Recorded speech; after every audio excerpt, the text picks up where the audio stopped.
This is Wednesday, July 10th, 2019. This is Eric Orff from New Hampshire Fish and Wildlife. I'm going to give you a little bit of history on computers at the New Hampshire Fish and Game Department. And let me show you the first computer I worked with. It was a knitting needle. Basically, until 1956, black bears were bounty for $20. And in 1978, I became the first black bear biologist for the New Hampshire Fish and Game Department. But between 1956 and the mid-80s, this was how the black bear annual harvest kill was calculated. Basically, they were what was called McBee punch cards. So it was a card a little bit longer than this, maybe twice or three times the length of this one, with holes all around the outside. And you would write on the card, each bear had to be registered at a registration station, so we would take those slips and write on the card whether it was a male or a female, and whether it was the method that was killed by over bait, or while hunting with dogs, or during the deer season. So there was a whole around the outside edge of the card. It would note the different methods, the sex of the bear, the different methods, what it was feeding on. So a lot of different information was collected on these cards, and they had holes around the outside like this.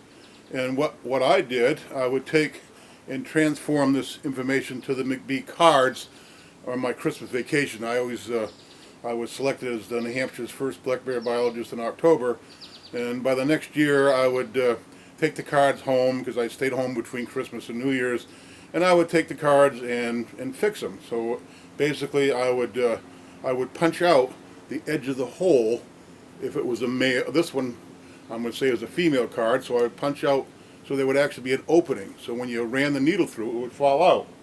So basically you would, if you want to know, okay, this year there were 200 bears taken by hunters, and you want to know how many were females, you would take the stack of cards, line them up, run your needle through the holes, and shake out the females.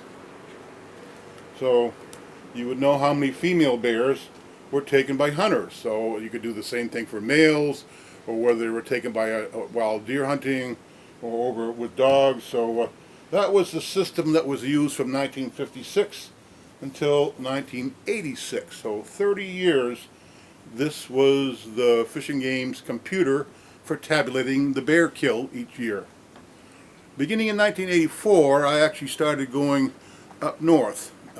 I also, in 1980, became the fur bear biologist, so I regulated the hunting and trapping of beavers and otters and mink and fox and coyotes. So over a dozen species, weasels and raccoons. So I had a lot of species, and each licensed trapper in New Hampshire is required to fill out an annual form of what he had taken by species by town. That had been done since 1970. So a lot of numbers to calculate, more than a dozen fur bear species, and of course all the black bear. So I was filled with numbers. Now we didn't put the fur bear harvest on the McBee cards, just the bears, but those were even more tedious, because we would actually take a map of New Hampshire and tally up all the beavers that were taken in the state that year. And in 1979 there were over 6,000, so a lot of beavers were taken that year. And I would actually put them onto maps. So and the maps had the towns of New Hampshire. So here's New Hampshire with all the towns, and but guess what? The towns didn't have the names on them. So you actually had to remember the names of the towns by their shape. So I had learned that. So the town of Success up here, I would write in 5 beavers taken in the town of Success. So these maps have been taken and made since 1970, so we had a record of what was taken, and you could actually see changes over time. One of the most unique things was the coyotes swept into Colebrook up here on the northwestern part of the state, and over between 1972 and 80 swept down the Connecticut River and across to Seabrook. So between 1972 and 1980 the coyotes swept down the state and these are shown on the map. So some awesome information even without computers. But in 1984, I met a fellow by the name of Bob Lattero.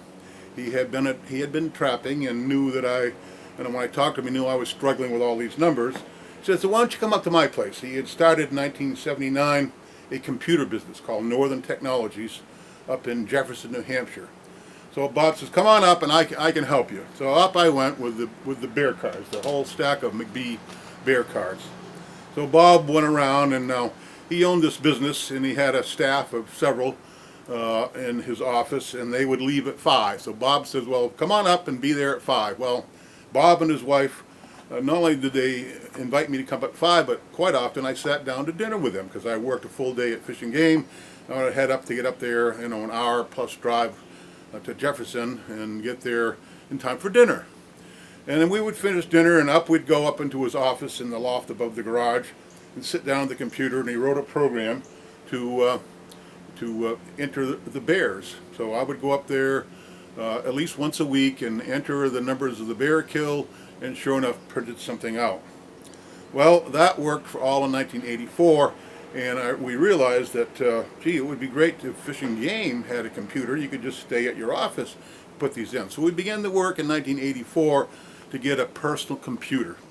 Well, there was the IT department for the state. It was just, the Fish and Game department actually had a main computer where they entered license information, but lo and behold, you were not to get, you don't even look at that. It was so important. It was in a separate room and whatever. Don't look at that, let alone put the bear kill on it. So no dice there. So so we began to spec out a personal computer. He happened to have IBM's ATs at the time. That's what we spec'd out and submitted it. And not much money in the wildlife division, or the game division it was called at the time, but tried and failed and tried and failed. And I don't know, our 4th or 5th attempt, we were given the go-ahead to buy a computer. In the meantime, I've still been going up to see Bob Lattero at Northern Technologies and put in the bear information, and I began inputting the fur bearer information as well. Well, lo and behold, April 1985, we got delivery of our first personal computer, an IBM personal computer. It had 2 floppy disks, no hard drive, floppy disks, with not a lot of storage, but enough to do my work. And when I actually got the IBM computer, the fella that ran the IT department for the state said, well, this is the first personal computer that anyone in the state government has ever gotten. So not only did I start the computer revolution at Fish and Game, I actually started the personal computer revolution for the whole Fish and Game department. So yeah, catching bears and catching moose was exciting, but sometimes through hard work and many efforts, you actually get to start a revolution. So I started the computer revolution for the state and the Fish and Game department.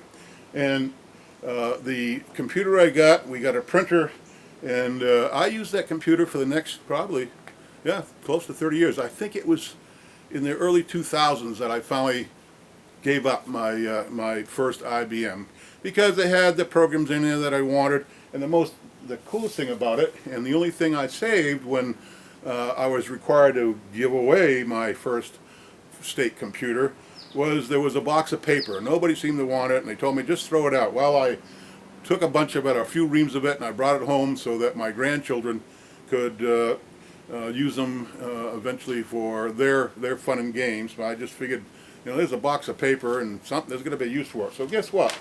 I still have the paper from the very first personal computer and the printer that was ever owned by the state of New Hampshire, and the nice wide paper.